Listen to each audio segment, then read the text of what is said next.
বন্ধু-বান্ধৱীসকল, আজি ৰাতিপুৱাৰ পৰা কিছু লোকে দি আছে যে আজি শাওণ মাহৰ প্ৰথমটো সোমবাৰ, আৰু কিছু লোকে কৈছে যে কেনেকৈ শাওণ মাহৰ প্ৰথমটো সোমবাৰ হ'ব, আহাৰ শেষেই হোৱা নাই, শাওণ সোমোৱাই নাই।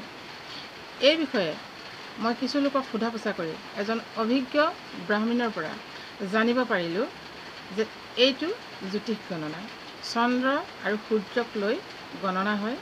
চন্দ্ৰ গণনা মতে চালিতসকলৰ বাবে গুৰু পূৰ্ণিমাৰ পিছৰ প্ৰতিপদৰ পৰা শাওণ মাহ আৰম্ভ হৈছে, আৰু এয়া স্মাৰ্তসকলৰ মতে।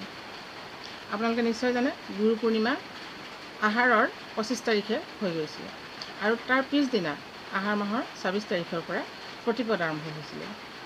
সেই দিনটোৰ পৰাই শাওণ মাহ আৰম্ভ বুলি ধৰা হয়। তাৰপিছত আজি সোমবাৰটো প্ৰথম সোমবাৰ পৰিব। আজি যদিও আহাৰ মাহৰ 29 তাৰিখ, তথাপি সেই প্ৰতিপদৰ পৰা গুৰু পূৰ্ণিমাৰ পিছৰ দিনটো আহাৰ মাহৰ 26 তাৰিখে প্ৰতিপদৰ পৰা শাওণ মাহ যিহেতু আৰম্ভ, গতিকে আজি প্ৰথম সোমবাৰ শাওণ মাহৰ। আহাৰৰ 29 তাৰিখ হ'লেও শাওণ মাহৰ প্ৰথম সোমবাৰ। নিশ্চয় বুজি পাইছে কথাটো, ময়ো বুজি পোৱা নাছিলোঁ, আৰু এতিয়া মোৰ ভুল যেতিয়া ভাগিলে তেতিয়া এই কথাখিনি মই আপোনালোককো জনালোঁ। এনেই আমাৰ শাওণ মাহ সোমাব জুলাইৰ 18 তাৰিখে, সেয়া সকলো লোকে নিশ্চয় জানে। গতিকে কেলেণ্ডাৰখনৰ বিষয়ে বহু কথাই জানিবলৈ আছে। মই ইয়াৰ আগৰ ভিডিঅ'ত আপোনালোকক দিছিলোঁ, কেলেণ্ডাৰখন দেখুৱাই দিছিলোঁ যে কেনেকৈ আজি শাওণ মাহ হ'ল, আৰু এই বিষয়ে মই ভিডিঅ' দিছিলোঁ আৰু ফেচবুকতো দিছিলোঁ।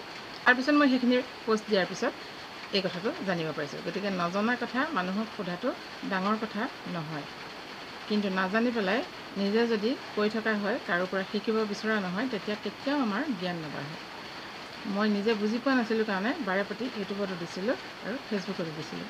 গতিকে আজি বুজি পালোঁ, ভাল লাগিলে। নিশ্চয় আপোনালোকৰ কথাটো বুজি পালে। নেক্সট ভিডিঅ'ত লগ পাম। ধন্যবাদ।